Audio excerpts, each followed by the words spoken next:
Yo, what is up guys, your boy IzuKage here with the movie for what if Naruto could copy Kekkei Genkai. So this is all the parts compiled into one video, so grab a snack and enjoy the what if.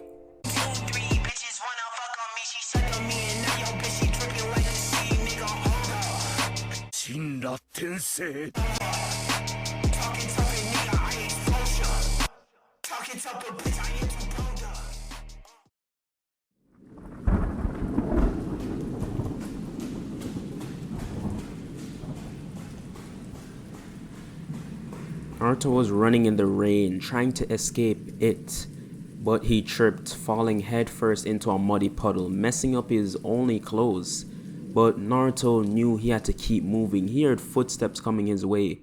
So Naruto tried running but couldn't find the strength to and just laid there as the footsteps got closer and closer. Naruto looked behind him and saw a leaf shinobi with silver hair and a red eye. Naruto hasn't seen any eye color like this before and just kept staring at it, and his own eyes began to burn, turning the same crimson red. The man was surprised to see the boy had the same eyes as he do, but it eventually faded and Naruto passed out. So the man lifted Naruto out of the mud and started carrying him on his back to his house. The next morning, Naruto woke up in a random person's bedroom, and he got up holding his head because he felt sick, and he remembered all the events of last night and that man and how his eyes began to hurt for no reason. So Naruto got up and went out to the living area of the house, and the man from last night was in the kitchen, whipping up some food. So Naruto hid behind the counter just watching him. And this man just finished cooking and he turned around and immediately sees Naruto, like he isn't fooling anyone. But he pretends he doesn't and shares out food and then walks up to him and said, I can see you, right? And Naruto was shocked, like, how my perfect hiding spot found out so easily. Who is this guy? So Naruto asked, who are you? And the man, says his name is Kakashi Hatake, and says he made some food, so he should probably go eat. Kakashi begins walking over to the dining table and Naruto follows because he is extremely hungry. So they eat together, and let's say it's ramen. This is where Naruto's addiction starts. And Kakashi asked Naruto why was he out by himself, and even how old was he? So Naruto explains he's only 10 years old and he was running away from home. His brother Menma was basically abusing him, like being a bully, but even worse. Always bossing Naruto around even though they're the same age, and Menma was really strong. See, he had the yin half of the nine tails, so it helps Menma, gives him strength whenever he needs it. And since their parents are dead, no one's there to stop him. Even worse, Hiruzen started training Menma, so Naruto, he couldn't take it anymore, so he ran away. And Naruto thinks he'll never be as strong as his brother, but Kakashi has some other ideas. He takes Naruto outside to his private training area behind the house and asks Naruto, do you want to be strong? And Naruto says, it doesn't even make a difference. I won't be stronger than Menma. And Kakashi just shakes his head and thinks, how could his master's sons be filled with such, hatred for one another? And Kakashi remembers back to that night when he saw Naruto had the Sharingan for a second, and he wanted to test it. So he calls Naruto over to him and not activates his Sharingan, but lifts up his headband to revealing his Sharingan. And Naruto looked in his eyes and his own eyes began burning. And Naruto was screaming his lungs out in pain. And Kakashi was telling him to try and endure it, but the pain just wouldn't subside. It felt like torture, like his eyes were being gouged out. But to Naruto's surprise, after a minute the pain went away and his vision started to unblur. His 3 Tomoe Sharingan was awakened. And yes, when Naruto copies a Kekkei Genkai, he gets the stage that the person he copied it from is already at. So no starting at 1 Tomoe. So Kakashi was amazed at this ability. It seemed to allow him to copy Kekkei Genkai. and Kakashi decided to test out Naruto's abilities. He did a simple substitution jutsu, and subconsciously Naruto copied it perfectly, turning him into a log and appearing like in a tree nearby. Naruto himself was confused, like how did he even do that? And also realized that things seemed to be moving slower for him. But then Naruto felt a sharp pain in his eyes, and the Sharingan slowly faded away and Naruto collapsed to the ground. Kakashi, being worried for Naruto's safety, he rushes over but just realizes he was just exhausted. So he brings Naruto inside and he rests for the day, and Kakashi prepares something for when he eventually wakes up. So Naruto stays with Kakashi, never going out into the village for 3 years. The people of the village, hearing of Naruto's disappearance, they couldn't be happier, and Menma was being praised even more because Danzo, instead of spreading the rumor that, oh, Naruto this that, he said like Naruto's half of the 9 tails was the evil half and Menma's half was the good half, the half that fought itself to protect the village from any serious damage. And of course, this is all BS, but people ate it up and spread it far and wide. Even people who knew it wasn't real began to believe, like Hiruzen. He was actually happy to hear that Naruto was missing because he always got in the way of Menma's training. So what Naruto has been up to through these years? Training. The first time he activated a Sharingan, he felt power of what he could have and achieve, and it became an obsession, kind of training any chance he could with and without the Sharingan. And the first few times Naruto activated it, he couldn't use it for long because he wasn't using it optimally. Like, he was wasting all of his chakra, so it didn't last any time. So Naruto worked on that as well, and it's time for him to finally return to the academy for the graduation exams. So Naruto walks out to the streets for the first time in years, and he still has his crazy blonde hair, but gone are his jumpsuit and his whole entire color scheme. Naruto took up after his master and wore a similar type of clothing and, but like the same color scheme as Kakashi. He wore dark blue pants and a black shirt and a dark blue jacket, but it wasn't zipped all the way up like his normal jacket in canon. And he had a short sword on his back, the one Kakashi used when he was in the Anbu, like his earlier years in the Anbu. So Naruto was walking to the academy and most of the people didn't recognize him, but his blonde hair stuck out like a sore thumb. People, seeing him walk past began to get angry, and they threw bottles, papers, just anything they had on them. But Naruto kept walking, actually dodging everything being thrown at him, and he finally makes it to the academy. His class was being loud as usual, but as Naruto walks in, it goes completely silent. Then someone in the back spoke up. He said, "How are you alive? I thought I took care of you." Now, most of the people in the class were staring at Menma because he told them he killed Naruto, and people admired him for that fact. But obviously not. Naruto walked past Menma to his seat next to the window, being a usual anime protagonist, and Menma runs up to him and slams his hands on the desk. He says, "Hey, I'm talking to you. How are you even alive?" But Naruto keeps ignoring him. Menma actually got a evil grin on his face. He said, "Oh, it looks like you forgot what beating felt like you need one." And Menma pulls his hand back, ready to punch Naruto, but Naruto just grabs his hands and flips him over his shoulder, using the same force he was about to hit him with. And at the same time, Iruka walks in and sees, what just happened. He rushes up to the two and realizes the kid in the blonde hair, he realized who he was, and it was Naruto. He said this under his breath, and Iruka just lit up in happiness, actually.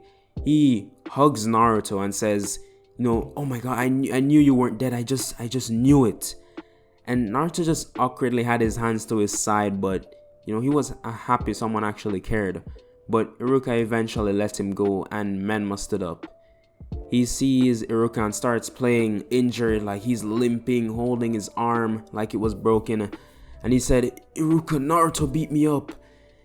But, that doesn't work. Iruka obviously doesn't buy it and tells him to just go to his seat. Then Mizuki enters the classroom with the test papers. He starts handing them out and he's walking around and he sees Naruto. Seeing him, he just gets angry, but he knows he can't, attack the fox brat. Like, how is he not dead? So he continues handing out the papers and he gives Naruto his paper because he feels like he won't be able to pass. Naruto has been missing for how long, missing all knowledge and things like that, so he would not be able to pass, or so he thinks. Kakashi had not only been training Naruto physically but mentally, teaching him what he would need to know to join the academy, or do well in the academy. So everyone's finished their tests, like 30 minutes, and they hand it in. And, they go off to grade it, so they do the physical portion next, or practical portion next. First is shuriken throwing. Menma goes first, and he takes the kunai and effortlessly throws them at the targets, getting all 10, like bullseye. Then Sasuke goes after him. He does the same thing, but only misses one, so he gets 9 out of 10. So it's Naruto's turn. He goes to Mizuki to get his kunai, but they're all blunts, and so they won't easily stick to the target. But it doesn't really bother Naruto. He activates his Sharingan for a second and throws the kunai, using the Sharingan to boost himself, his speed, strength, things like that, and to easily target the targets. Yeah, so he can easily get a bullseye on the targets. So yeah, he throws them and they goes right through the targets and stick into the tree behind them. And everyone was actually amazed at how strong Naruto was. Some people were thinking, was he always this strong? What happened? But Sasuke was the most suspicious. He swore he saw the Sharingan or just something red around Naruto's eyes, but when he blinked, it was gone. Maybe he was just seeing things. So next, the 1v1s. Some randos go, some background characters, yada yada. Doesn't really make sense to go through their fight. So the important fight, Naruto versus Menma. And this fight had quite the audience. Word got out around that Naruto had returned, and this spread to the Hokage, who along with a bunch of civilians were all present to watch the match. And as the match begins, Hiruzen shouted, "Go Menma! Show him what you're made of!" And the Nine-Tails chakra began influencing Menma, mixing with his own, but no tail formed. So he rushes Naruto, trying to rip him apart with his claws, but Naruto pulled his sword and blocked the attack. Naruto activates his Sharingan and stares into Menma's eyes, putting him under a Genjutsu. And also puts everyone under a Genjutsu as well to conceal his eyes so no one sees. So Menma's Genjutsu, it wasn't anything too serious, but this left his body vulnerable. While he's down, Naruto starts to take advantage. Naruto starts swinging on Menma while he's down, punching him in the face, just completely wrecking this man. And Menma, he was taken out of the Genjutsu with the help of the Nine-Tails, but by that time he was already seriously injured. But the Nine-Tails, its chakra, healed his injuries. So Menma, now in rage, kicks Naruto off of him, and now with the intent to kill, starts swinging wildly, leaving himself wide open to many counters. So Menma goes for a swing to Naruto's throat with his claws, but Naruto blocks him with his own hand and does a one-handed sign for a fireball jutsu, hitting Menma at point blank range, completely scorching his body, and Menma falls over. Iruka immediately calls the fight because he just thinks Menma just died. And all the cheers for Menma were just silence and turned into boos. People got mad. They thought Naruto just permanently scarred their beloved Menma, and he was rushed to the hospital. So Naruto deactivates his Sharingan and goes back to the students. Hiruzen watching this was shocked, but even more so mad. All the work he put into Menma to train him, all for his weak nobody brother to come beat him up? He can't accept that. So Hiruzen body flickers back to the office to contemplate how to deal with Naruto. So back to the academy, Naruto and his whole class goes back into the classroom and they await for their test results. Iruka comes in with a stack of papers and he goes through them. He says he's gonna start from, the highest to the lowest. So he takes up the first paper and he sees the name and he says, oh, the person with the highest score is Naruto Uzumaki. And people were confused. People like Sakura, she was mad also. Like, she had been the top of the class for like years, almost ever since she'd been there. And to be like done up by this nobody, yeah, she was pretty ticked off. So she came second, third, like or Hinata or some people like that. It doesn't really matter. So everyone gets their papers and yeah, Iruka tells them to come in tomorrow to know who will be their Jonin sensei. And everyone leaves for the day. Let me give you guys a quick rundown of Naruto's abilities. He can copy any dojutsu by looking the user in the eyes while it's activated, and can copy any advanced nature transformation like wood, lava, or ice, just by seeing it being used, or the user casting that jutsu. But there are limits to his ability. Think of it as slots. Naruto can only hold 3 Kekkei Genkais at once. So you guys could comment like the best 3 Kekkei Genkai slots you can think of, and I might use them. Also, things Naruto can't copy are Kekkei Genkai that drastically alter the body. Naruto can't copy them. For example, the Sound 4, Kimimaru's bones, Sakon and Ukon, like their ability to merge bodies. And he can't copy clan-specific jutsu like Shadow Possession, Mind Transfer. Are those even considered Kekkei? I don't know. Anyways, yeah, so that's how the power works. So I hope you all got that. But yeah. So we left off with Naruto going home from the Genin exams. He decides to take the easy route, just hopping from building to building, then arrives to the house. He enters and no one's home, which is surprising. So he guesses Kakashi is just preoccupied with something. So Naruto takes a shower and has some ramen for dinner, some good ramen, Ichiraku, and trains for a bit, then heads to bed later on. The next day, Kakashi still hasn't arrived home, so Naruto just gets his stuff ready and hops over some buildings to get to the academy. He goes into class and sits by the window and he feels someone just staring into his soul. He turns around and sees Mikula just looking at him in disgust. Naruto scoffs and just continues doing his thing, and eventually Iruka enters the classroom, quiets everyone down, and starts announcing the teams. First, he does Team 7, Team 11, Ino, Chikacho, Ino, Shikamaru, and Choji. Team 8, Mikula, Shinso, and Sakura. Then Team 7, Naruto, Sasuke, and Hinata. Yes, Kiba is being replaced.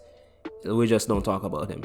So Ino folds her arms and scoffs like she's on a team with neither Sasuke or Menma, the 2 hottest guys in class, while Sakura is praising the heavens and runs over to Mikula holding his arm, while Mikula is just staring daggers at Naruto. So Hinata quietly sits next to Naruto and Sasuke doesn't bother moving, and as time goes on, everyone's sensei arrives and are taken as teams, while Team 7 is just left for hours waiting. Naruto is thinking, what is taking their sensei so long? And he's saying like there's only one person who's always this late, and that's Kakashi.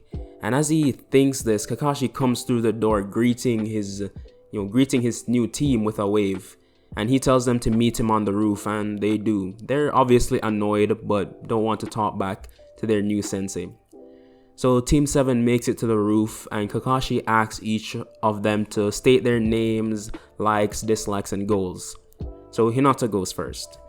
She says her name is Hinata Hyuga. She likes to train and become stronger, and she keeps her dislikes to herself.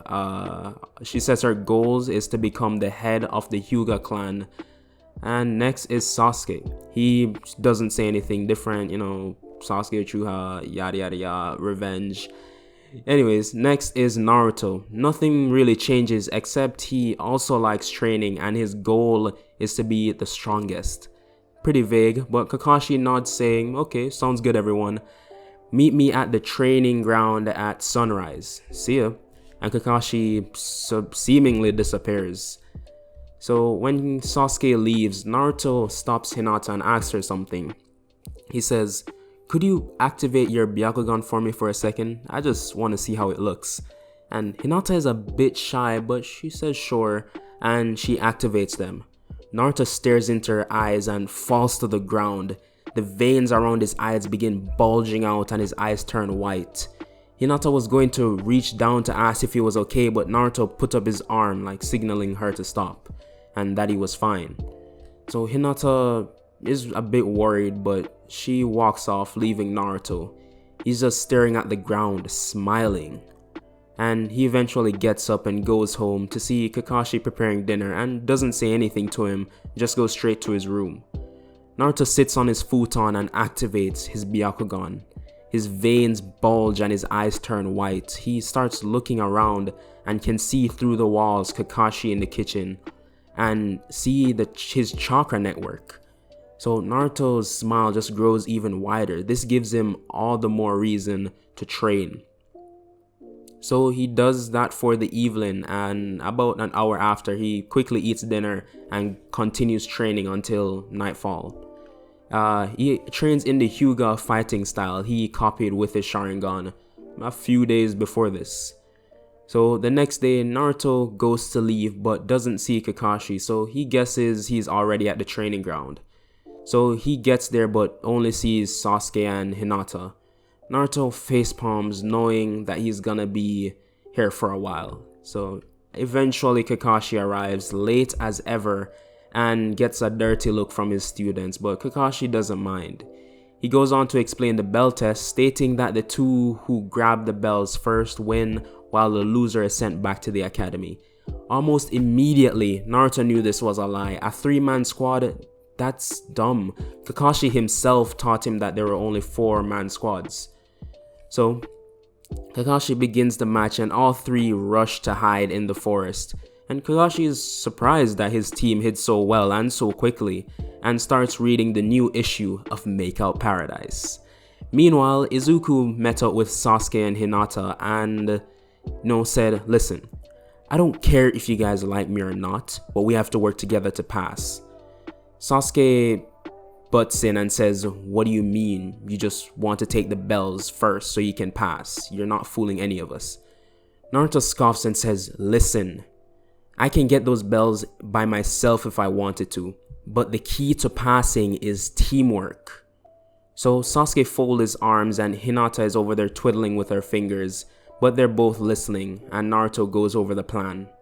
Fast forward 5 minutes, Kakashi is just sitting around wondering when or if they'll ever attack. But it's as if he can tell the future, cause out of nowhere, Naruto grabs Kakashi's leg from underneath the ground, pulling him under, like making him stuck using the headhunter jutsu. Kakashi then poofed into a clone, but Naruto expected this. From behind him, 3 kunai came rushing his way, but Naruto drew for his short sword and deflected them. Kakashi jumps out of the tree and runs at Naruto, who already has his Sharingan activated, so each of them getting to a heated taijutsu bout. All of Kakashi's kicks and punches were being blocked and countered with ones from Naruto, each of them landing. Kakashi backs up and says, seems I trained you too well. Naruto smirks and runs at Kakashi, blade in hand, and he tries slashing at his shoulder. Kakashi blocked this with a kunai and lifted his headband, revealing his own Sharingan, and the two began fighting hard, Kakashi with a kunai and Naruto with his sword. They went on and on and on, and from the tree line, Sasuke and Hinata stood in awe, but they had work to do. Naruto managed to get Kakashi over to the hole he made with his headhunter jutsu, and from it, Sasuke, being boosted by Hinata, reached out and grabbed a bell. Kakashi realized this and backs up so they can't get the other, and Naruto sighs and says, well, time for plan B. He activates his newly acquired eye and Kakashi's own eyes widen and thinks those are the Byakugan. So you really can copy dojutsu or maybe even any Kekkei Genkai. But while lost in his thought, Kakashi gets air palmed in the chest and sent into a tree. Naruto lowered his stance to that of a Hyuga and began striking Kakashi's weak points. It wasn't perfect, Naruto missed about half, but it did the job. Naruto used his sword to cut the bell from Kakashi's waistband and grabbed it, deactivating his eye, before either of his teammates could see. Kakashi, now weakened, slowly congratulates Team 7, then fell to the ground in exhaustion. Sasuke and Hinata walk up ready to help, but Naruto catches him and tells his teammates that he'll be fine, and Naruto jumps off to the hospital. So, a few days pass and Kakashi is as good as new. That ninja healing, it does the job. So he and Team 7 go around doing D-rank missions, rescuing cats from trees, helping old ladies cross the road, picking up trash, farm work.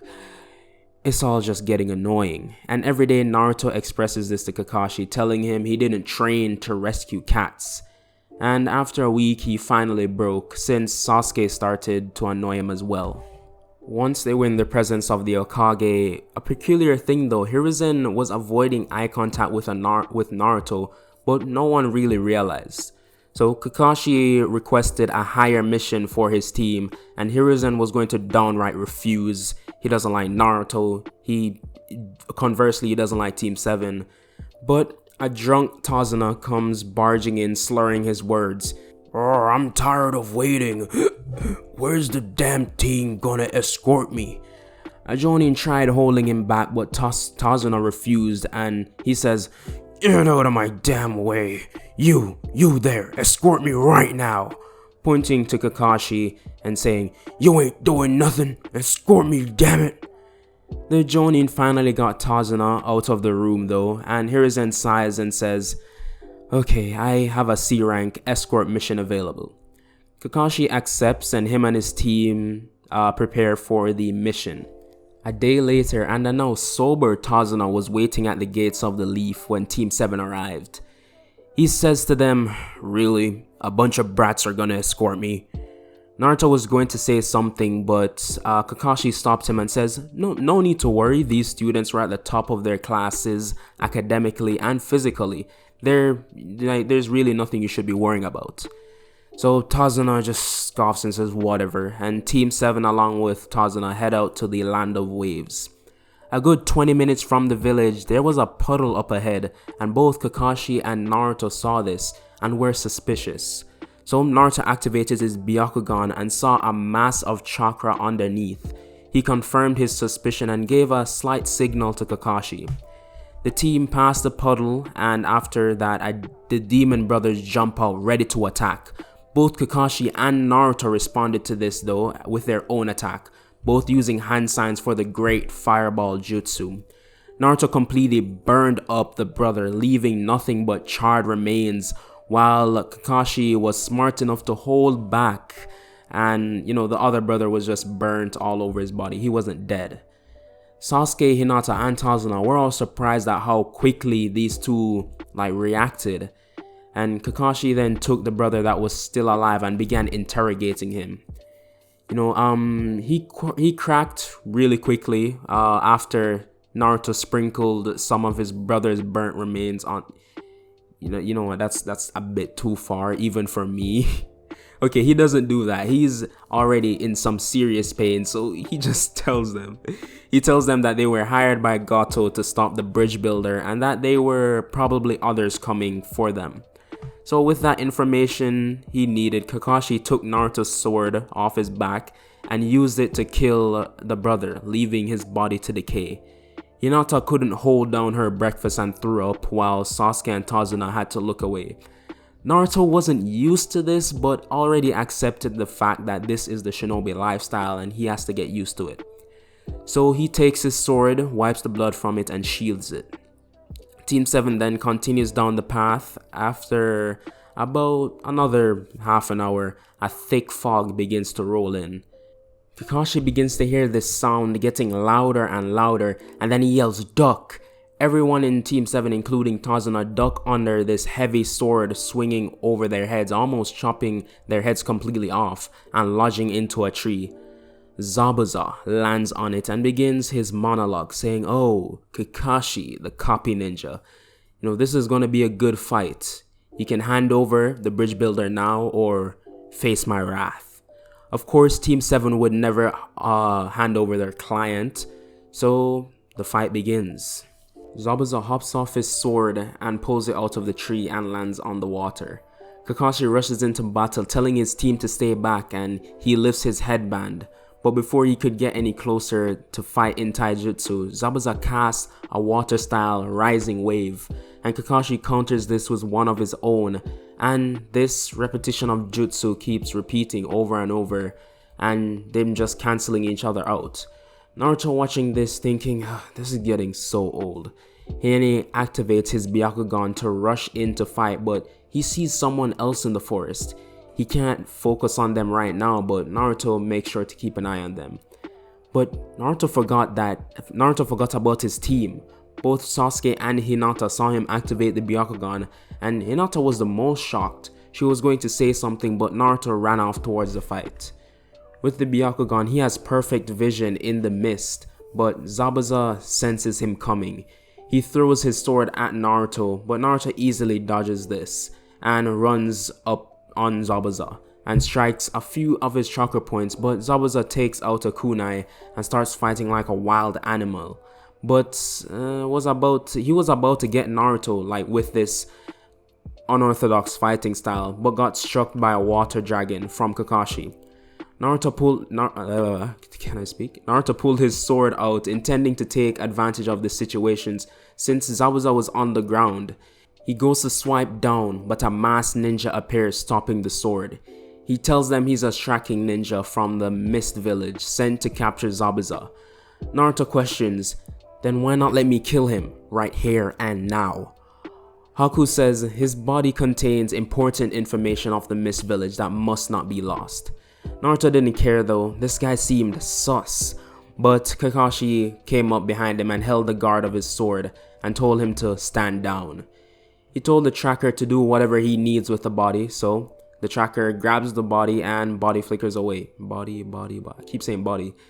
Naruto questioned why he let them go, and Kakashi said, if he's telling the truth, then we just got off of a fight. But if he's lying, which I'm pretty sure he is, then we have time to prepare. Since he caught us off guard, we weren't in the best situation to fight. Naruto huffs and sheathes his sword and starts heading back to the group, deactivating his Byakugan. And you know what else is deactivating? This video, because that was corny. That was good. So we left off when Haku left with Zabuza's body after his fight with both Naruto and Kakashi. So the two walked back to Tazuna with Naruto supporting Kakashi since he did deplete most of his chakra, but not as much as canon, seeing that Naruto did piece Zabuza up. So they get to Tazuna and the rest of T7, and both Sasuke and Hinata have a bunch of questions for Naruto, mainly about how he has a Byakugan. But they have to focus on getting Kakashi to the Land of Waves for now. So Tazuna leads the group to a boat that would take them straight to his house, and during the boat ride, the fog surrounding the village, they realized it was thick and barely visible the entire boat ride.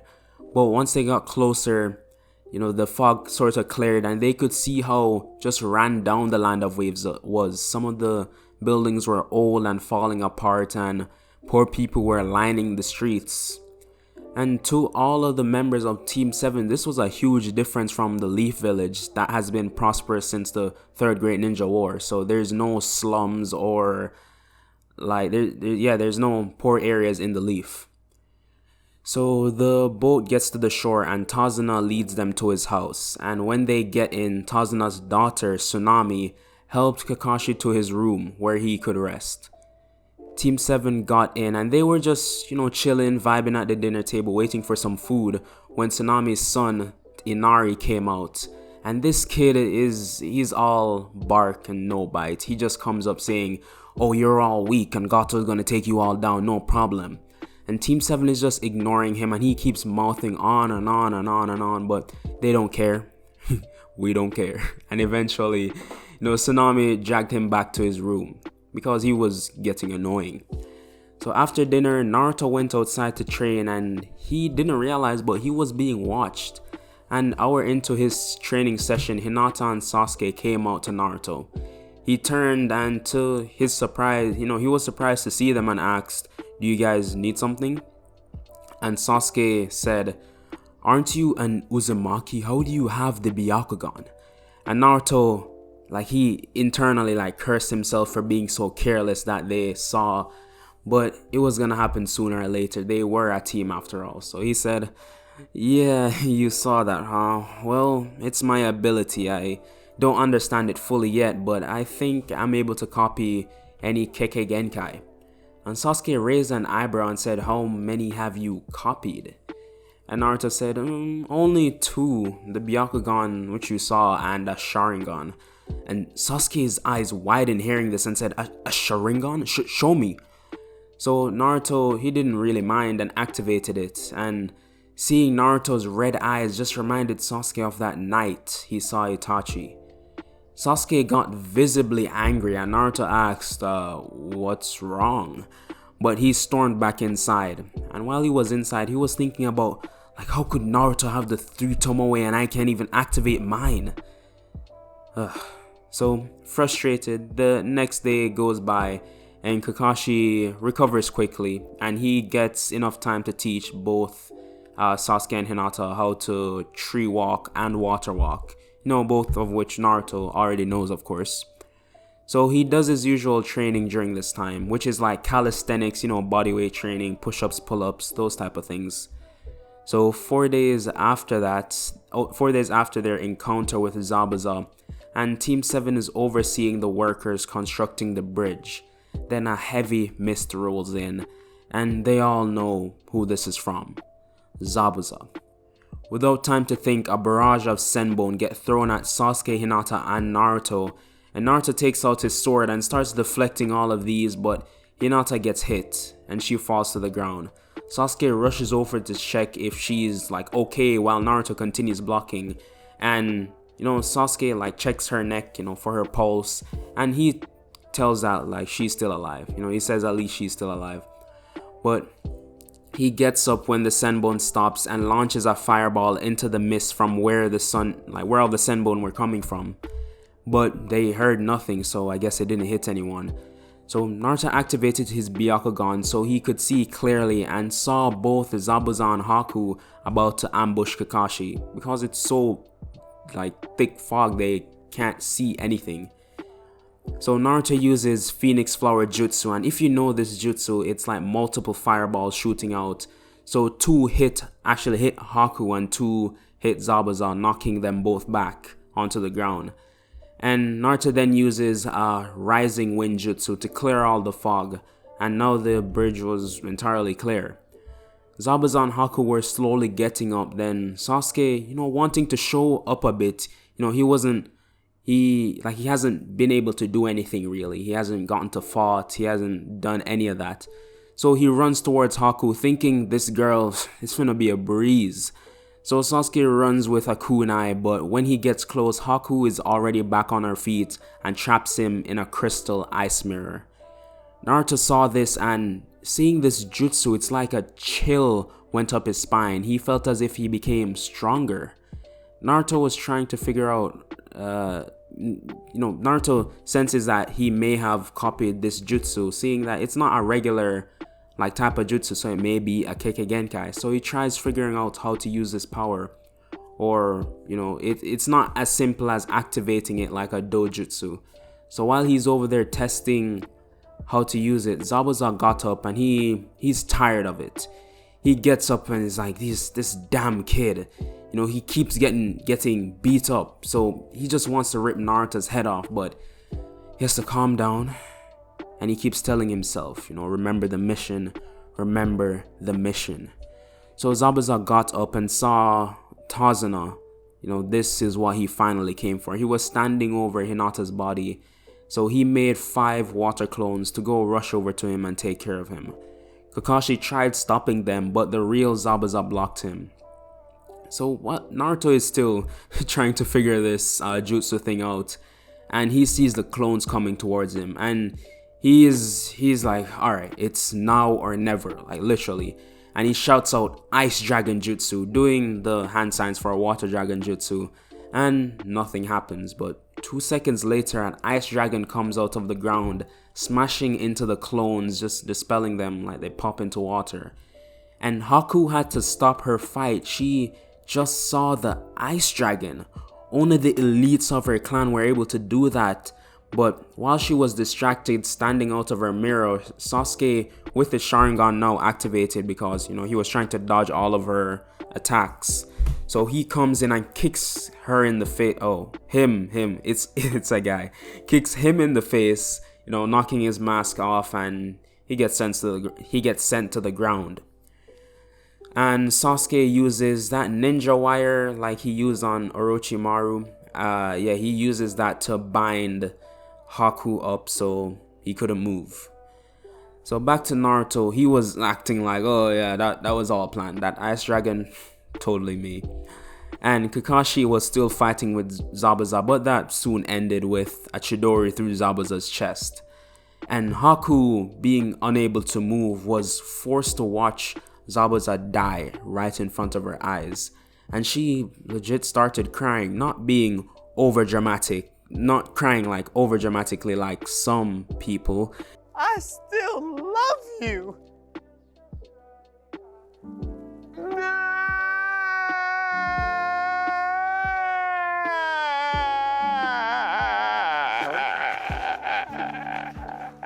She was just lightly sobbing, and Naruto was going to say something, but Gato appeared with his men. He started mouthing off about how he just finessed Zabuza and Haku, and this made Naruto legit mad. More than mad, this man was angry. So he slammed his hand onto the ground and a wave of ice shot towards Gato and his men. When the floor was completely covered under them, they started freezing, and in less than a second, their entire body was frozen solid. He then used a wind-style jutsu, Gale Force, to shatter them into pieces. Sasuke, Kakashi, Tazuna, and Haku were all staring in awe at Naruto's power. He easily took down at least 100 trained mercenaries. They may not be ninjas, but were still skilled enough to take over a village in only one move. I mean, the second wind style was just to make sure they all died, but still. And Haku just couldn't fathom words. No one in her clan has ever shown such proficiency with the Ice Kekkei Genkai. And he didn't even use hand signs. So by now the villagers came to fight, but they saw Naruto take care of all those thugs, and they begin cheering, celebrating. And after a bit, Hinata woke up, and she was confused. Like, she woke up to this old guy standing over her and people cheering for no reason. Like, weren't we just being attacked? Anyway, she gets briefed on the situation, and back to Naruto. He went up to Haku, who was still crying like over Zabuza's death, and Naruto said, "Don't feel bad, I'll make sure he has a proper burial." And Haku shot back like, "He was my master, the only person who had ever cared for me. Now he's dead." And Naruto said, "No, Haku, all you ever were to Zabuza was a tool." You're a victim. There we go, CSI. Now you can die with him or come with us. And Haku stayed quiet, but Naruto took him with them anyways. And a day later, the bridge was complete, and they still called it the Great Naruto Bridge. I don't see any reason why. They would be even more inclined to call it that now, seeing what Naruto just did. So on their way back to the village, Naruto was carrying Haku on his back. Remember, he's still bound with the wires, so he's carrying him, I don't know, like a backpack or something. So while they were walking, Haku said, "Will I be thrown in prison?" And Naruto replied, "Well, I can't say that. You see, I'm not the most liked person in the village, but I know Kakashi can help." And after that, they get back to the village, and while they're walking towards the Hokage mansion, Naruto is constantly getting these dirty glares from everyone as he walks. But he ignores this, he's used to this. But that doesn't mean his team didn't realize, and they kind of feel bad for Naruto. Like, it's not them being stared at, but they feel how uncomfortable it is, like feeling like the whole village wants you gone. Even Hinata, and the reason why Hinata has been standoffish from Naruto was because her father told her that, Naruto is the reason for her mother's death. So in this, yes, Hinata's mom died protecting her from, the Ninetales. So yeah, that's why she hasn't really been the biggest fan of Naruto. So they get to the Hokage's place, and they collect their rewards from the mission, and Haku is placed in prison for now. And Naruto, he leaves and he's on his way back, and he bumps into an old friend, Mikula. He says, he's like, get the hell out of my way. And he goes to shove Naruto, but he dodges and goes behind him and kicks him in the back. And the villagers seeing this, they're not taking this at all. They're like, how dare you hurt him? And they start throwing stuff at Naruto. And Naruto at this point is getting irritated, and he just, Naruto knows they will all eat their words someday. So he sprints back to his house, hopping from buildings, on his way, and he eventually gets home. And he gets there, and Kakashi's already there, and Naruto is wondering how. Like, they left the Hokage mansion at the same time, and he's thinking, like, I really need to have this guy show me body flicker. So not much happens after that, and he does his usual, training, eating, and then the next day rolls around. Kakashi calls his team for a meeting, and they get to the training ground, and Kakashi says, so I know all of you have been training really hard, so now it's time to finally prove yourself in front of everyone. The Chunin exams is in 2 weeks, and it's finally your chance to be promoted, so use the time to train. And they were all excited, but didn't show it, and immediately got to training. Sasuke training on his own, actually using some of the scrolls from the Uchiha library to gain some new fire style techniques. Hinata didn't do a lot, just basic training, not anything ridiculous. And Naruto does his usual high intensity training, body weight training. You see, Naruto, he just works on his body, reflexes, speed, since he doesn't really have to waste his time learning jutsu. So fast forward 2 weeks, and it's time for the exams. Naruto is walking by himself towards the exam hall, and he sees a group of sand shinobi picking on Konohamaru. Naruto was going to walk past because he could care less about anybody associated with the Hokage, but he's only a kid. So as Kankuro was lifting his fist, maybe about to punch Konohamaru, Naruto grabbed it and told him to let the kid go.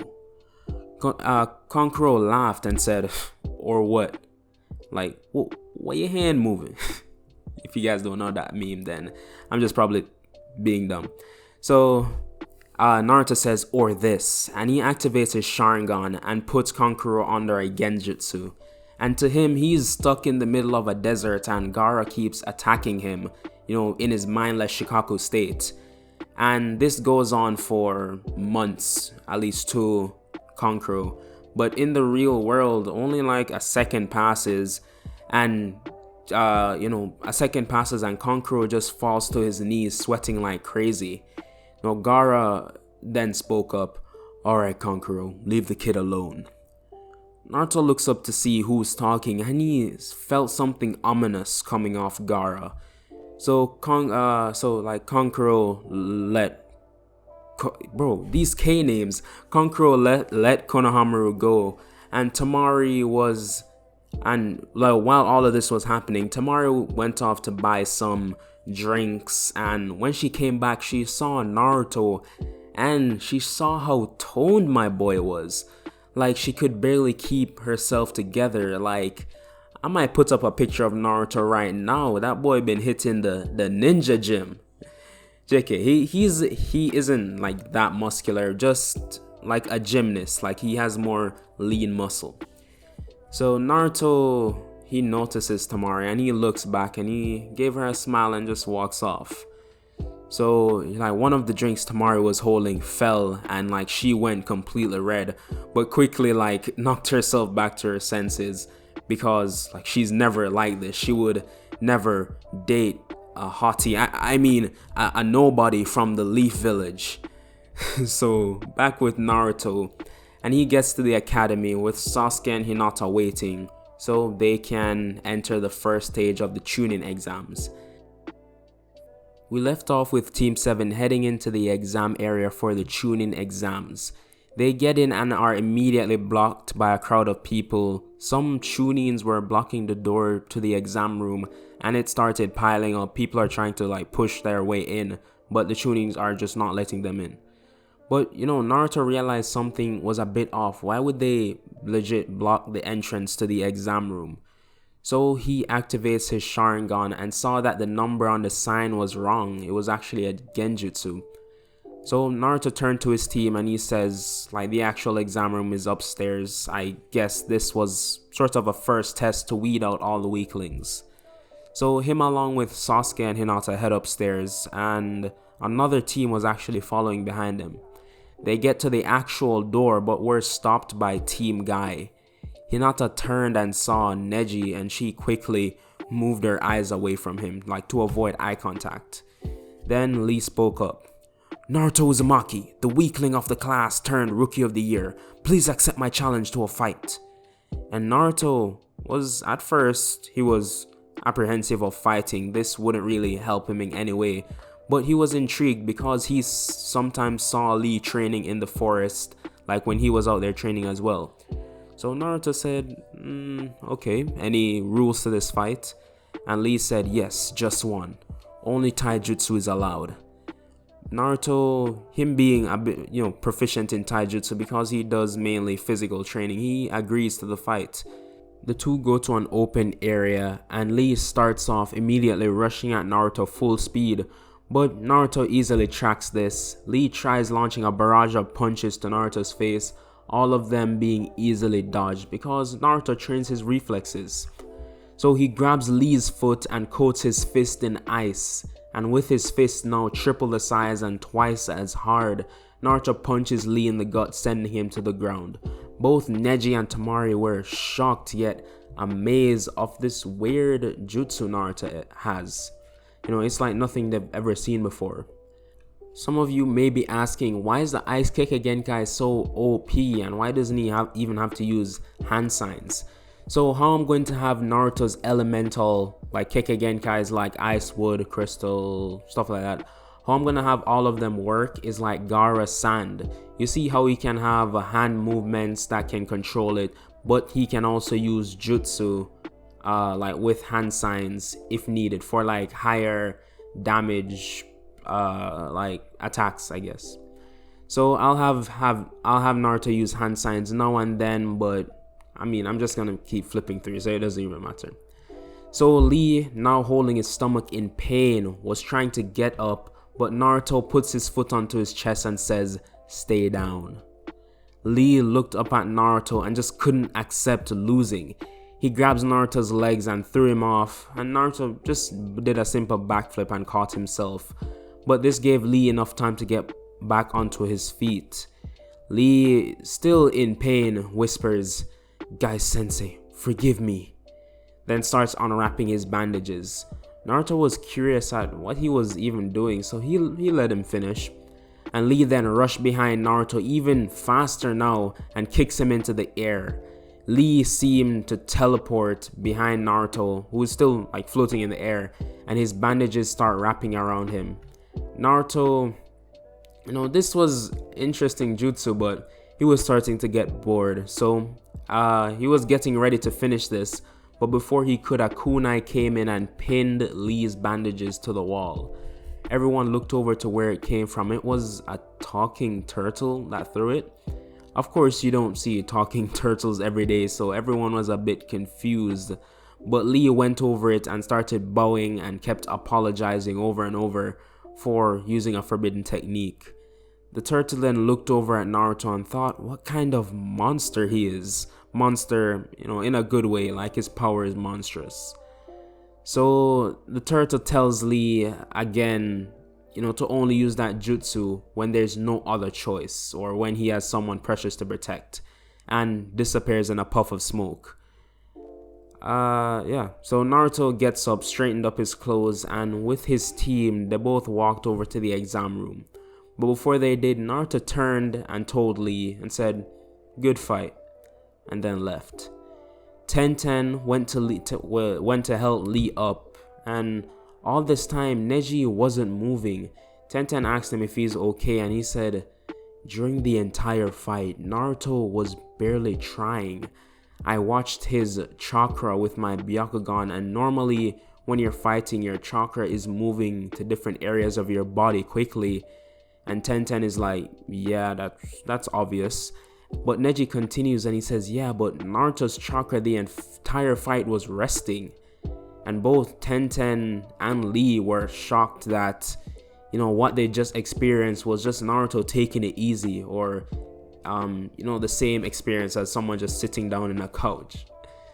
So back with Team 7, they enter the room with everyone else, and Naruto sees that girl from earlier, Temari. He waves at her, which makes Temari blush a little, but that's when Ibiki steps into the room. He calls everyone into another room next to it and has them sit down far apart from each other, like anyone on their teams. So he started off handing out test papers and explained the rules. It goes similar, nothing really changes, how cheating is not allowed and anyone caught cheating will be disqualified, and since a team can't continue without all 3 members, then if one person gets disqualified, the whole team goes down, basically. Also, there will be a last question, so after they finish the paper, they'll have another question to answer. But with all that said, the timer starts and everyone begins their exams. 10 minutes go by and 2 kids are already spotted at the back by the invigilators, and those 2, along with their teammates, walked out with their heads down. Naruto, he could use a similar tactic to Sasuke, as Sasuke did in canon, using the Sharingan to copy a person's hand movements, or even using his Byakugan to see what the person behind him is writing, since it's almost 360-degree vision. But both of these aren't really that necessary since Naruto is smart enough to answer these questions on his own.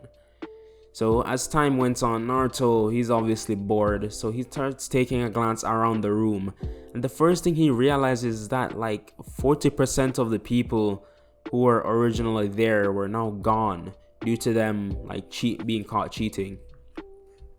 And the next thing he realized was that girl from earlier was sitting right next to him this whole time. But Naruto didn't stare too much. The invigilators might think he was cheating.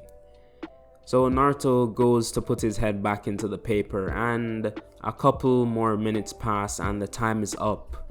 Ibiki goes to ask the final question, but before he does, he explains the rules of the final question, that if you get it wrong, you will not only be disqualified, but you will never be permitted to take the exams ever again.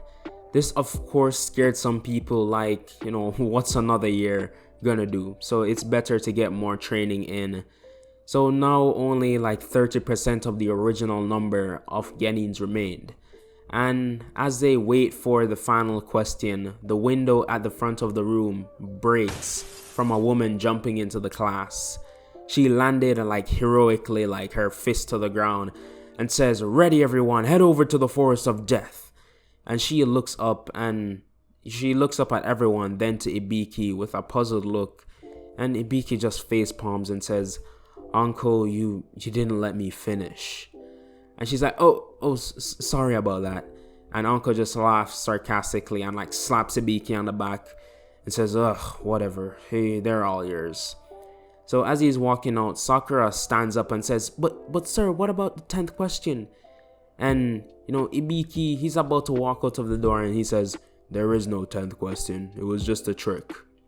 And hearing that, some people, this let off a heavy sigh of relief because they were really stressing over that question. So, but with that, the exam was over, but uncles instructed everyone to head over to the Forest of Death. So while Naruto was walking over, he spotted someone like looking real sus off to the distance, like near the fencing of the forest itself. So Naruto told Sasuke and Hinata he'll meet them at their gates, and he had something to do real quick. So they actually couldn't even say anything to Naruto. He just ran off, and Naruto went to follow this person with long black hair. Naruto couldn't really make out any more features except she wore the same clothes as those grass shinobi. So while Naruto was following them, he saw a pit and smelled something foul coming from it. He went over to look at it, and his eyes widened to see the team of grass shinobi just all dead and snakes eating away at their body. Naruto looked up to find that shinobi again to tail him to see what he could do, but she or he or whatever it was already gone. So Naruto ran back to where everyone was gathered for the exam and to Anko. She was off to the side, sharpening her kunai or something, and Naruto told her about what he saw and that there were also snakes on their bodies. And just hearing the word snakes just brings Anko through a whirl of PTSD with Orochimaru and things.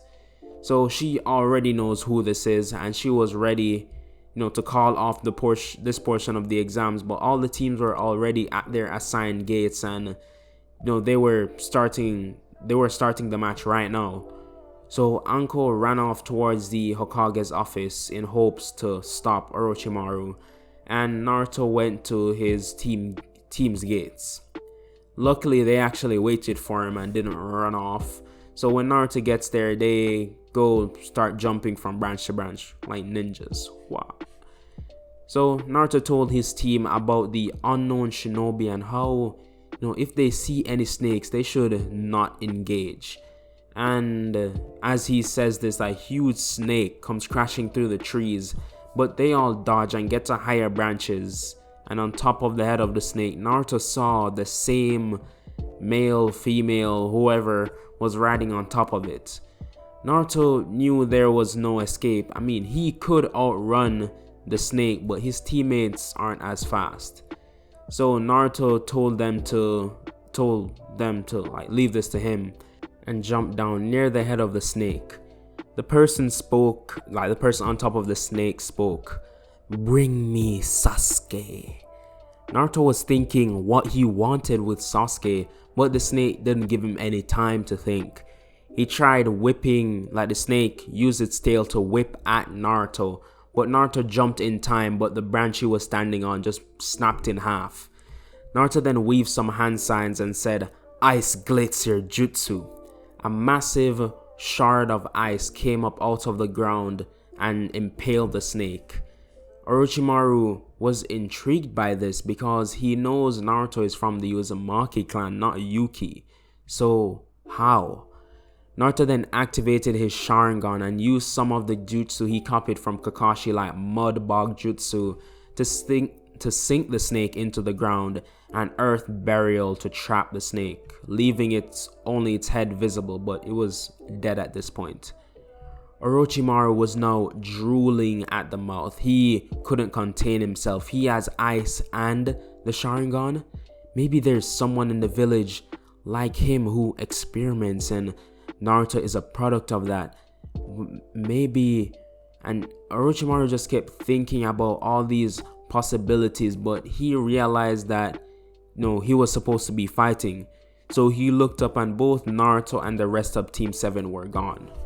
Orochimaru was a bit mad at himself, but this just gives him time to plan and figure out Naruto's secrets. So meanwhile, Team 7 is on their way to the center, but forgot the most important thing, the other scroll they needed. So Naruto asked Hinata to use her Byakugan to find us some easy prey. She was a bit confused at first, like why doesn't Naruto just use his own? But I mean, she doesn't really get to do much, so this is the least she can do. So Hinata saw a team of 3 trying to catch some fish to their east, and there's some just weak leaf ninja, so they head there. And yeah, they easily take these guys down. They're barely stronger than, I don't know, like, what's his name? The third Hokage's grandson, Konohamaru. Yeah. Kid Konohamaru. They're barely stronger than him. So they get their scrolls easily, and they went to the mansion, like towards the center of the forest. And since this is a slightly different route from canon, they don't end up with the same interactions as canon. Actually, they get to the They get to the mansion no problem, only having to wait for like everyone else to show up. So about an hour pass, and they're all just chilling on the couch, waiting for more people to arrive, and then Team Gaara walks in. Naruto was actually quite surprised to see them, and Gaara was surprised to see them as well. He thought 100% that they would be the first ones there, but guess their team is stronger than they look. So each member of the team gets their own little room to rest in, since the other teams are most likely coming either the next day or the day after. So they get, some time to rest up. So Naruto decided to take a walk around the building, since those rooms are mostly empty. They literally only have a futon on the floor. So Naruto went upstairs to the top of the building, and there he saw Temari already there. He walked up and started, spitting game. He said, "I like you and I want you. Now we can do this the easy way or we can do it the hard way. The choice is yours." Okay, he doesn't actually say that, but trust me, I do it and it works all the time. Right, babe? Babe? Yeah, she's out, like, getting groceries. Yeah, anyways. So, yeah, he's out. Naruto just asks her regular stuff like what's her name and how's life back in the sun. And Temari actually felt really comfortable around Naruto for some reason. I mean, she just met him, but she just felt like she could talk to him and confide in him. So Temari told Naruto about her situation with Gaara and says he can be a bit crazy sometimes, but that's just the Shikaku inside of him. She knows he's a nice person, he's just confused. So Naruto was actually pretty surprised to hear this. 1, Gaara is a Jinchuriki, and 2, how much it's affecting Temari's life. So Naruto told her he actually has a Jinchuriki as well, and though when he was younger, he wasn't even treated like a human being, but he worked hard with a hidden power that helped him. And Temari just thought he was like speaking in metaphor or something, not like a literal, hidden power. But yeah, so by the time they're finished their convo, like it's already nighttime, so they head back inside. Gaara and Kankuro saw Naruto walking with Temari, and when Temari came up to them, Kankuro was immediately saying like, "What are you doing with that dumb leaf shinobi?" And Temari said, "It's none of your business. At least he actually acts normal, unlike you two." And she storms off to her room. Kankuro didn't even know how to respond to that, and Gaara was being like as quiet as always. So fast forward to the next day, and all the teams finally started showing up, and they line up in the areas where they would be doing the preliminary exams. The Hokage comes up and he explains that too many people passed, and he's actually surprised that some passed. Like, he's actually surprised to see certain faces passing, and when he says that, he glances at Naruto, and Naruto obviously sees it, but he wiped that little smirk off his face soon enough. So Hiruzen continues saying that there will be preliminary rounds to decide who goes on. So all these fights, they don't really change. There's not really much to it, but except the fight between Naruto and Kiba. That obviously does since Naruto has a more wide array of skills. But since the Hokage is there, Naruto actually decides to hold off on showing, some of his more advanced abilities, and he only uses taijutsu and ninja tools against Kiba and Akamaru. And this was enough to take them down because, they're not really that much of a challenge, let's be real. So, this is where we'll be breaking for the 1 month training. And you guys might be wondering, IzuKage, I haven't heard Mikula all episode. Did you forget about him? No, I didn't. But I'll get into what he's doing when we're at the 3rd stage of the tuning exams. So during this 1 month training, Naruto isn't going to be trained by Jiraiya because he's training his brother, and Kakashi since he's training Sasuke. So Naruto actually goes solo on this. He refines some of his ice abilities, and even asking Haku to teach him some of her jutsu, because this entire time Naruto has been winging it with the Kekkei Genkai. So the first week into the training, and it's going well, but the only thing is Naruto, when he trains to exhaustion, and he passes out outside. So one of these nights, Naruto gets an unexpected visitor, and when he woke up, he was being carried by an Anbu member. Of course, Naruto was confused to what was going on, so he tried moving, but his limbs were restrained with seals. The other Anbu member realized Naruto was awake and knocked him out again. But as he got knocked out, Naruto felt water hit him and he woke up again in a chair, but saw no one. He then heard footsteps coming closer and closer, and a man spoke. Well, Naruto, you seem to have something really valuable. How about I just take it? So we left off with Naruto in his whole situation, but let's have a flashback to Hiruzen during Naruto's time in the Chunin exams. After Naruto's fight with his brother, the Hokage has been plotting a way to get rid of Naruto. He thought of many things like assassination, kidnapping, but those were all outside the window when Naruto came back from the land of waves. Kakashi told Hiruzen about Naruto's special ability. Why would he hide it from the Hokage? They always speak. In the show, we see them speaking quite often. Plus Kakashi doesn't know Hiruzen's hatred for Naruto.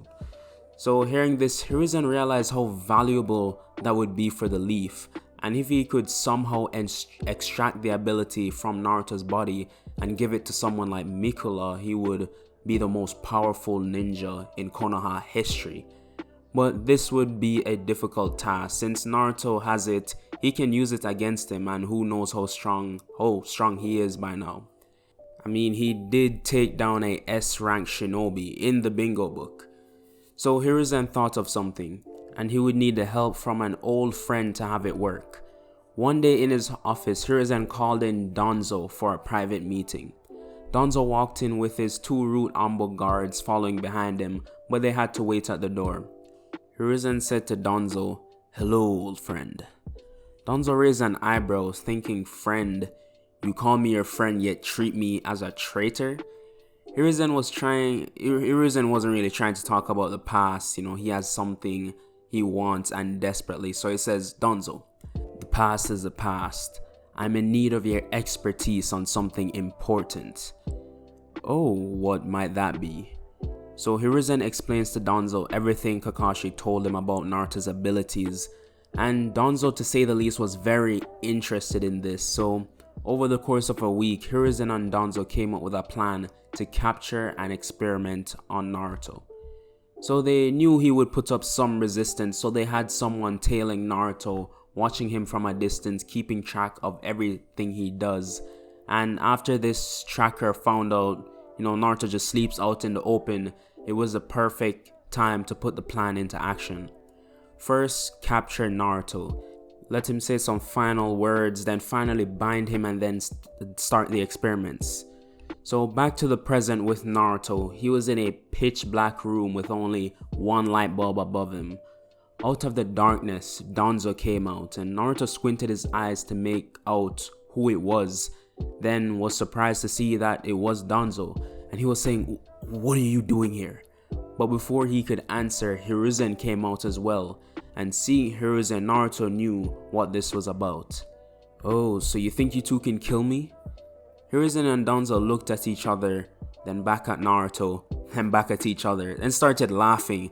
It's like, Naruto, you're funny. But no, we know about your special ability you have, and we're gonna take it. Naruto was thinking about, how they could have found out, but that's the least of his worries. He needs to focus on a way of getting out. So Naruto started looking around, trying to find any way to escape, but it seemed hopeless, like he would have to, brute force his way through it. So even though they put this much planning into kidnapping Naruto, they didn't think to, use seals. So Naruto uses his ice and freezes the rope that was around his hands and just broke through it. He activated his Sharingan and immediately sprinted for Hiruzen.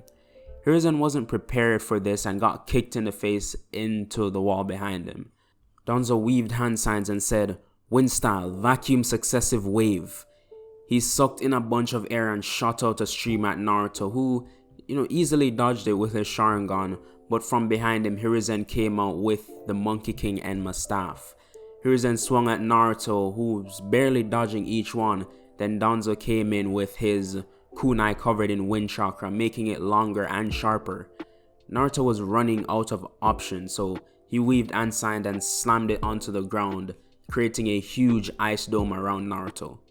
And it began to expand outwards, pushing both Hiruzen and Danzo away. So this bought Naruto some time, and he sat down, folding his folding his legs in a meditative position, and began to meditate. So he entered his mindscape and appeared in front of the cage of the Kyuubi, and started begging for some chakra, but he refused. Naruto kept begging and begging, and meanwhile Hiruzen and Danzo are trying to break through the ice, but this ice is thick. With 3 C's, so it's not easy. And Naruto, back in his mindscape, he wasn't getting anywhere with Kurama, so he thought threatening him was a good idea. He said, "If you don't give it to me willingly, I'll take it by force." And Naruto flashed his Sharingan. Kurama, just seeing those eyes again, got angry and was ready to rip Naruto apart because, remember, the whole reason Kurama attacked the Leaf Village in the first place was him being controlled by a Sharingan. So Kurama relented and gave Naruto what he needed. But Naruto wasn't just going to use this and, amp his strength and speed. He directed the flow of chakra to his eyes, evolving them into a Mangekyo. Naruto, during this process, was, under unimaginable pain. Like, think of the worst thing you've ever experienced and times that by 3. But it doesn't last long. The bleeding stops and Kurama's chakra healed everything around his eyes. And he was ready. Naruto got out of his mindscape, and at the same time Hiruzen and Danzo used a combined attack to bust through the ice dome. Naruto looked at the both of them and then shouted, "Kamui!" A swirl pattern appeared in front of both, this huge swirl pattern appeared in front of the two of them, sucking both of them into Naruto's Kamui dimension. And after that, Naruto fell over due to exhaustion and overuse of his Sharingan. Naruto lay on the ground until the walls of the building came crashing in, and Kakashi with his ninja dog were standing there. He rushed over to ask Naruto what happened, but he was already passed out. So Kakashi took Naruto back home to rest. The next day, Naruto wakes up and he heads out to the living area, and he sees Kakashi sitting at the table with his head down. Naruto walked up and asked, what's wrong? And Kakashi saw Naruto, and at first he was happy, he's awake, and since he's been out for a good while now, like a day. But when went back to sort of a sad look. He explained to Naruto that Hiruzen along with Danzo have gone missing and no one can find them. So Naruto sat at the table with Kakashi and he activated his Mangekyo Sharingan and said, "You may not believe this, but Danzo and the old man kidnapped me and tried to experiment on me to gain my ability.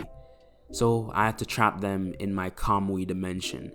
Kakashi's eyes widened in like surprise, but he sat back in his chair and looked up and said, how could we even explain this to the elders? Would they even believe us? And with this, Hiruzen, can't return to his position of Hokage, so who would take up the mantle? So Naruto, this entire time, this is all like in Kakashi's head, so it's been completely silent. And Naruto broke the silence and said, so what should I do with them? And Kakashi kept silent for a minute, then he spoke. But I won't tell you guys the plan yet. So back at the Hokage office, the elders had to take up the position of village leaders for the time being. So the first thing they wanted to do was get these foreign ninja out of their village. So they ordered all Sand Shinobi to leave, or other shinobi as well, all that came for the tuning exams. They didn't want anyone being in their village when they literally can't find the main leader of it. So next was to choose the next head of the village. They had many options, mainly Jiraiya and Tsunade. But Tsunade, she's nowhere to be found. So Jiraiya is really the next best thing. And he's already in the village, so they just send the Ambu to get Jiraiya, and in a few minutes he's at the door with Mikula behind him. Remember, this entire time they were off like training. So Jiraiya walks in confused at seeing the elders and not the Hokage, and the male elder spoke. Jiraiya, we've gotten word that Hiruzen has gone missing. His Ambu said he left 2 days ago and didn't return. The female elder said, yes, and Danzo has gone missing as well. We have no information about their whereabouts. Jiraiya didn't know what to say, but he was ready to leave immediately and start searching. But before he could move, the male elder continued. We don't know when Hiruzen will return, but this village needs leadership, and you're one of the best candidates. You studied under him after all. Jiraiya was opposed to the idea and refused outright, saying, he isn't fit to be Hokage and he has more issues of Makeup Paradise to write. But no, seriously, Jiraiya, he just isn't into politics. Of course, the elders knew this and knew he would probably deny it because it's the same thing he did for the position of the 4th Hokage, giving it to his student Minato. So they had plan B, to track down and locate the Slug Sage. Hearing Tsunade's name, Jiraiya had a few flashbacks to when they were like old teammates, thinking how he hasn't seen or heard from Tsunade since he touched her rack for research purposes and got punched in the face. But Jiraiya snapped back to reality when a loud boom could be heard coming from the center of the village. Jiraiya and Mikula ran outside to look, and they saw the massive one-tailed beast stomping on buildings. Jiraiya said out loud, why is the sand attacking? Oh, damn it, Mikula, evacuate the villagers. And he turned to his sensei and said, what about you? Jiraiya just bit his thumb and said, don't worry about it. He jumped off the mansion roof and in mid-air did the summoning jutsu, summoning Ma and Pa Toad, and landed on the roof of another building. Fukasaku, or Pa Toad, said to Jiraiya, Jiraiya boy, what is it now? Then he looked in front of him and saw the giant sand monster, and Jiraiya said, you're up to it, old friend? And both Toads said, of course we are, and slapped their hands together and fused into Jiraiya's shoulder and started drawing in nature energy.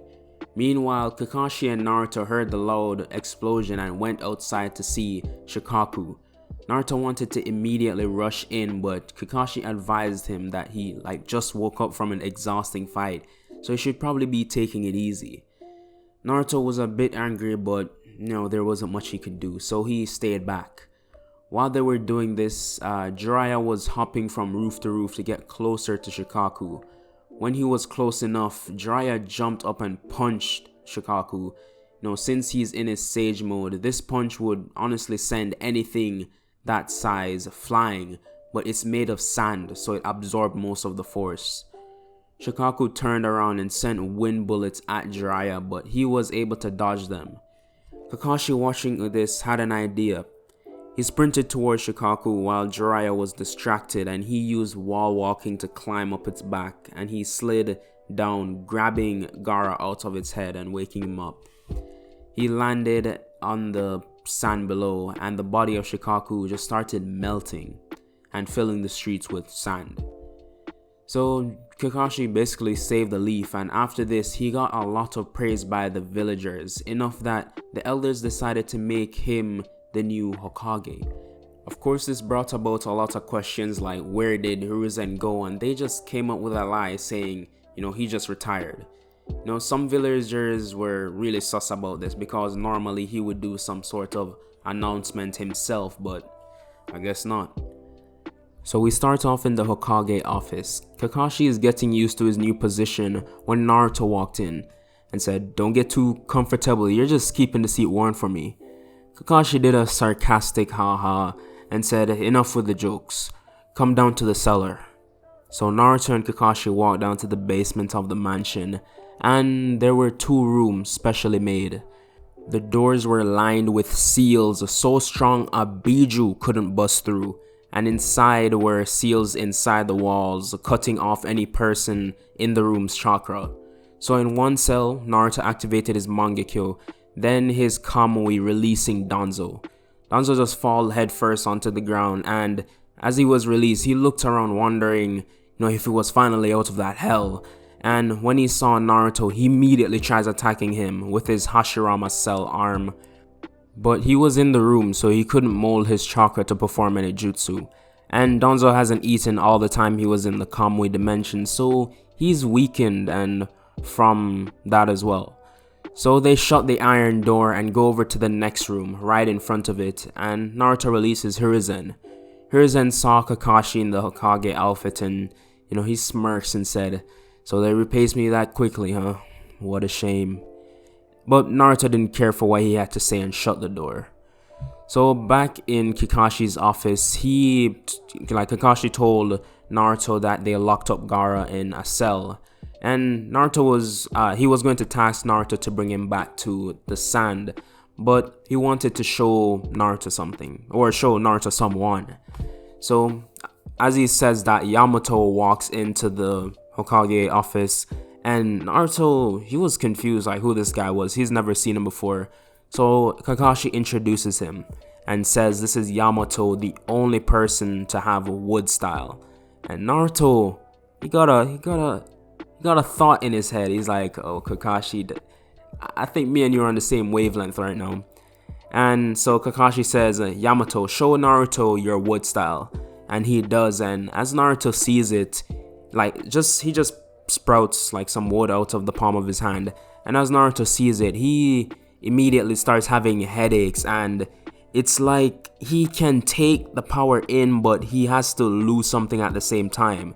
So Naruto was thinking about all the abilities he has and says, "Ice gotta go."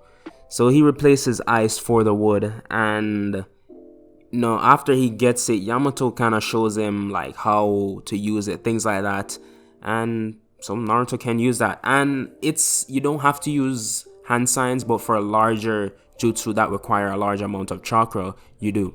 So with this newly acquired power, Naruto heads over to the prison cell Gaara is being held in. He uses the wood to create a cage, like a cage to bind Gaara. And the cage acts as like a chakra absorbent as well, so he can't use the sand to release himself. So Naruto puts Gaara on his back and he heads out for the sand. It would take 3 days, so Naruto is hopping on trees, and he has to rest at night. So the first night, Naruto tries to talk to Gaara and asks him, why he would attack innocent people, but he wouldn't talk. So Naruto just drops Gaara and goes out to hunt for fish. And when Naruto activates his Sharingan, he can perceive the fish slow enough to just reach in and grab them. So he grabs about 4 and goes back to the camp, and when he gets back, Gaara is just staring into space, reflecting on life, I guess. But Naruto doesn't bother him and just goes over to cook the fish on a campfire. He just gathers up some sticks and uses a fireball jutsu and poof. So after he cooks it, he offers Gaara a fish, but he gets no response. So Naruto just says whatever, eats all 4 and goes to bed. So back at the Leaf Village, it's nighttime and Mikula has been training on the logs. He was pissed that Jiraiya just left without saying anything, and now that damn Kakashi's the Hokage, so he keeps punching the wood and punching it, and he punches it so hard it just breaks right through. And he just stands over, breathing heavily, and begins walking back home. He was about to leave the forest when he heard a twig break behind him, and he quickly turned around and said, "Who's there?" But it was silent. He was now breathing heavily, but got a hold of his nerves and started walking again. But from behind him, a cloaked figure casted a genjutsu, and Mikolo was none the wiser. This man placed chakra restricting seals on him and tightened the 9-tailed seal using the 5-pronged seal. So, back with Naruto, who was asleep, Gaara was still thinking about everything what happened in the leaf and how could he? Why did he? Gaara had all the questions but no answers. So while staring up at the moon, Gaara saw a dark figure out of the corner of his eye, and he turned to try and see who it was, but nothing was there. Gaara just thought it was maybe a bird or some other type of animal, so he just shuts his eyes and tries getting back to sleep. A few seconds pass and he's beginning to hear weird sounds. So when he opens his eyes, the moon was gone. The last time he shut them, like a few seconds ago, it was directly overhead. And Gaara realized there's literally someone standing over him and 2 purple eyes were staring back at him. Gaara screamed to try and wake Naruto up, but the man covered his mouth. And luckily Naruto did hear, and when he got up, he slowly got up, he's still tired, and the fire was out, so it was hard to see anything, and he looked to where he last saw Gaara, and he was being carried away by someone, and Naruto, without any time to think, he just rushed after him, and as he was about to activate his Mangekyo to try and use it to save Gaara, the man turned around and said, "Almighty push," and a massive force sent Naruto back into the forest and slamming into a tree. Naruto groaned and held his chest, checking if he was okay, and he was. So he got up and tried tracking them down, even using his Byakugan, but he couldn't see anyone. They were gone. And he was angry. He couldn't save Gaara and just punch the tree. He was angry mainly because, Temari, she would be mad. So he activated his Mangekyo and Kamui'd back to the village. And the reason why he didn't just do that in the first place to get to the sand is because he has to have seen the place before to Kamui there. So Naruto gets to the village and Kakashi, he's still up doing paperwork, Hokage life. So he tells him about what happened with Gaara and how someone just yoinked Gaara. So Kakashi, hearing this, already has a plan in place. He summons his Ninken, or ninja dogs, and Naruto takes out a piece of fabric from Gaara's clothing. How or why he has it, I don't know, you tell me. But yeah, so Pakun gets the scent and starts running with Naruto following behind him. And Kakashi did want to go, but it wouldn't be the best decision since the leaf needs him right now. So he sends another team with Naruto to find Gaara. Team Guy, but without Lee since, his leg is still messed up.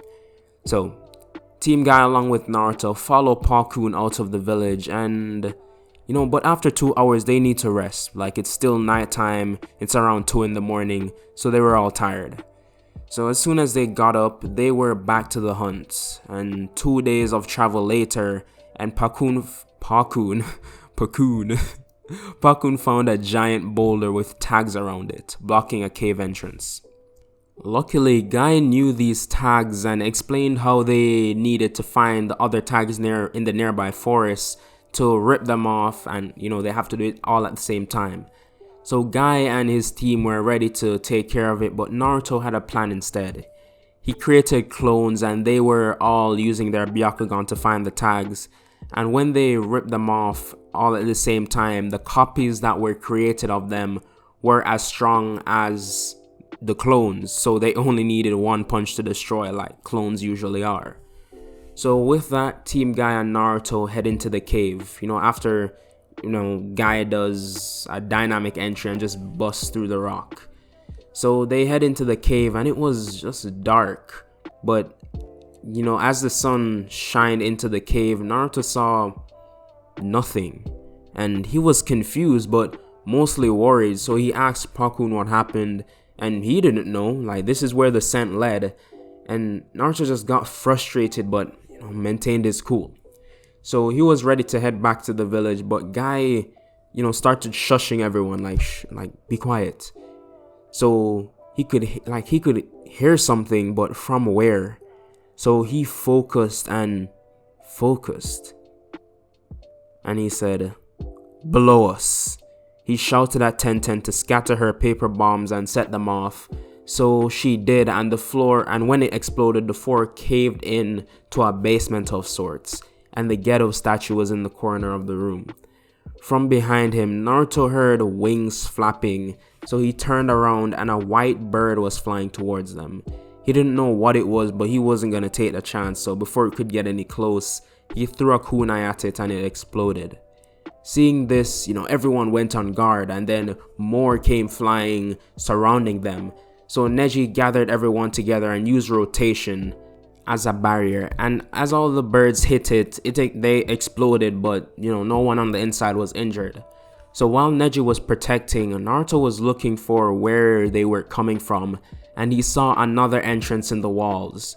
Naruto told Neji to drop the rotation wheel quick, and he did, and Naruto did a series of hand signs and said lightning surge, and a wave of lightning chakra filled the room, and seconds later a cry from someone could be heard.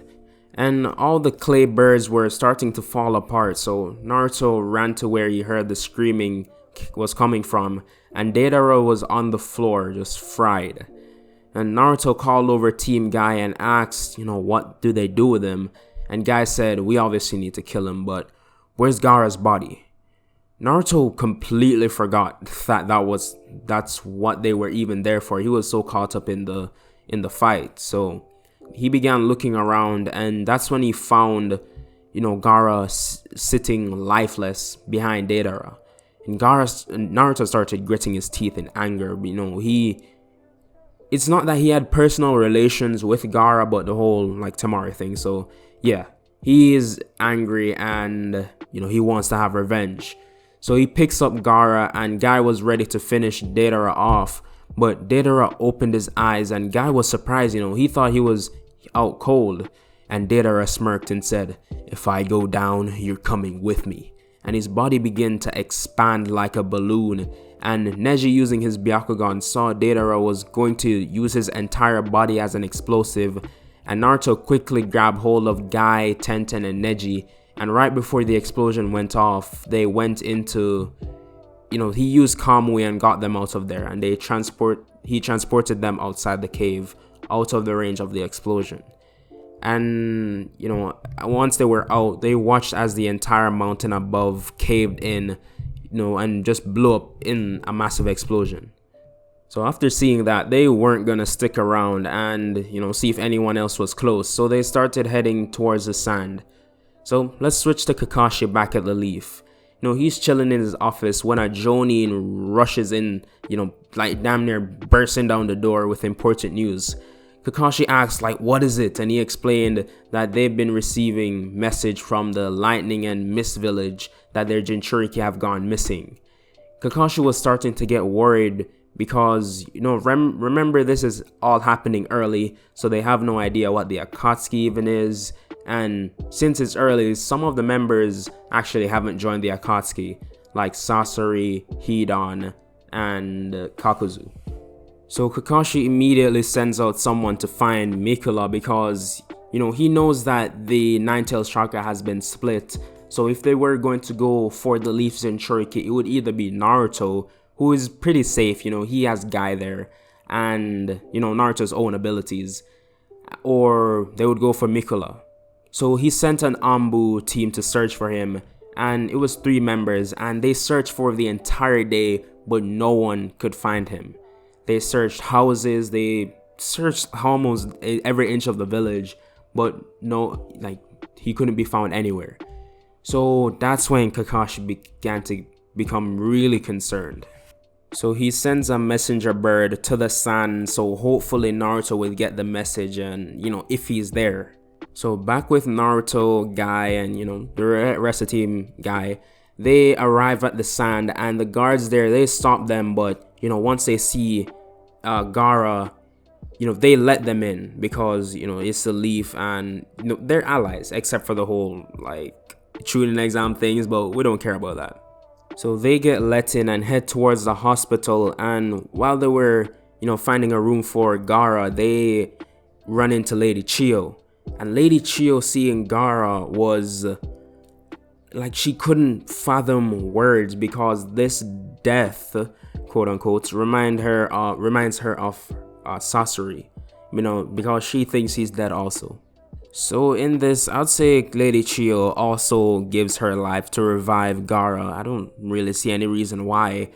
But also, while Naruto is there in the sand, he meets Temari. And Naruto didn't know how to face Temari, because at this point, Lady Chiyo hasn't done her whole revival thing yet. So he's like, he can't look Temari in the eye. It's like he's done her wrong, or disappointed her.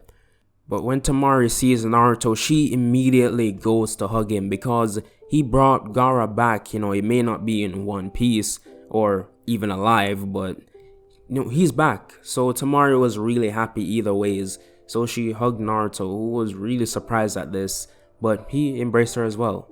So while Naruto was in this moment of just happiness, he sensed something was off, like the Nine Tails was speaking with him. And this was Mikula's half of the Nine Tails trying to contact Naruto. And this caused Naruto's body to tense up, and he was squeezing the heck out of Temari, and she was like, Naruto, like, I'm here. And he's like, oh, sorry. So when he backs off, he starts to think about this, and then when he gets his own room, he goes into his mindscape, and the Nine Tails spoke to him. He was telling him that his brother needs saving, and Naruto was like, why should I save him? And the Nine Tails said, well, you don't have to, but if his half dies, I go with him. And that's obviously not true. The Nine Tails is just trying to save his other half, so he's just saying whatever to get Naruto to go. And Naruto is like, okay, then why are we waiting? So he asks the Nine Tails where they are, and he sort of guides him. He just gives him like a general direction. So when night falls, Naruto goes through his sneaks around to try and get out of the village, and he does. So he gets out and starts heading towards where he's sensing his other half. Naruto follows this all the way to the border of the Land of Wind and the Land of Fire, where there's a hideout. He enters it and sees the Geto statue with people on its fingers standing on it, and Mikula was floating in a blue orb and his energy being drained. Naruto had to think quick, and the first thing that came to him was wood style. Maybe he could absorb it, with wood style. So Naruto starts a series of hand signs, and it takes a while because this ain't no baby jutsu. So Naruto does his old hand signs for the twin wood dragon jutsu. He comes into view of everyone and slams his hand down onto the ground, and from underneath the statue, two wood dragons wrap around it like snakes, squeezing it enough to crack it, and these cracks release the chakra, and the wood style starts absorbing it. The 5 Akatsuki members present are Pain, Itachi, Deidara, because he survived the same way he did in canon because it was a clone, Toby, and Konan. So they stopped the extraction so no more chakra would be going into the statue, but the dragons were still absorbing what was there from the previous extraction, from the previous Jinchuriki. So Pain was the first to respond. He jumped down to Naruto trying to stop him from absorbing the chakra, but without any hand signs, a wall of wood just came out of the ground and started forming around Naruto, turning into a dome, which none of Pain's repulsive or attractive forces worked on. So in no time, Naruto finished absorbing these chakras, and just because I want to make him OP, bro. It's the finale. So he looks up and sees Pain's Rinnegan. But with this much power flowing through him, he was able to fuse the Sharingan with the Rinnegan and get the ultimate dojutsu, the the Rene Sharingan. Naruto's power was immense, and the skeletal structure of the Susanoo started forming around him. And it was pure white. The bones were covered with muscles, then the armor appeared, and it grew legs. And all the Akatsuki members were frozen as this power eclipsed any of theirs or all of theirs combined. So Naruto's Susanoo opened its palm and a white orb began to form, growing larger and larger, and was shot towards these Akatsuki members, and on impact, it disintegrated them out of existence. But surprisingly, most of the surrounding terrain wasn't destroyed, and this ended up not affecting the ghetto statue or Mikula, like passed out nearby. So Naruto shrank down and grabbed Mikula and teleported to the Hokage mansion. He appeared in front of Kakashi with Mikula and just fell over onto the ground completely exhausted. Fast forward a week and Naruto was waking up in the hospital room. He looked around and next to him he saw Temari peeling some apples. Don't ask me why, I just remember a scene where Sakura was doing the same thing. And if anyone remembers that, comment down below, but yeah, it just came to me. But anyway, she sees Naruto wakes up and all the apples, like she drops all of those and rushes in to hug him. Naruto was still in pain and this was making it worse, but he didn't care. He didn't want her to let him go. And when she released the hug, he wrapped around her even more, squeezing her. But finally, Kakashi walked in and he said, "Okay, lovebirds, you can do that somewhere else. Naruto, I need to speak with you alone." Temari didn't really object because this is the Hokage, so you can't really go against the Hokage, so she just left. And Kakashi said, "Naruto, how did you manage to get Mikula back? Jiraiya was onto some leads about these cloaked men, but he didn't have any solid intel, but what he did have were they were all S-rank ninja, and if there was a class above S ranks, like a member would fall there." Naruto then activated his Rene Sharingan and this completely blew Kakashi back. This was the last thing he expected, but you know, it's Naruto, so it wasn't hard to believe. So Kakashi got up and said, "Well, seems like the Hokage seat is yours, but not just yet. You're not even of age, so you have some waiting to do, but use your time wisely."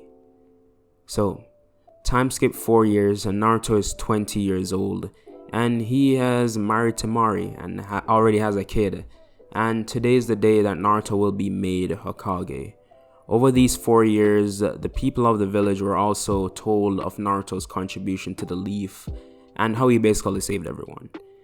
I mean, the other nations are pissed that the Leaf is the only village left with their Jinchuriki, but sucks to suck. So while Naruto is being given the Hokage title at the top of the Hokage mansion, some pair of Sharingan are watching him from a distance, and a man says, "In this world where there is light, there are also shadows." And that is where I'm going to be leaving this series off. I want to leave it on that because, you know, maybe on a rainy day I'll bring this back, but for now this is the finale of the entire series. I really had fun making it and interacting with everyone in the comments, but all good things come to an end. So thank you guys for sticking around to the end of the video. If you liked it, like, and if you like my content in general, subscribe. And guys, look at this picture on screen right now. 35 pages, basically like 13,500 words. That's almost all the words that I've put into this series, and this is not just this series alone. This is like almost every series on my channel. So please guys, show love. I really put work into these series, so you know, so they're good for you guys. So yeah, I'll see you guys in the next What If.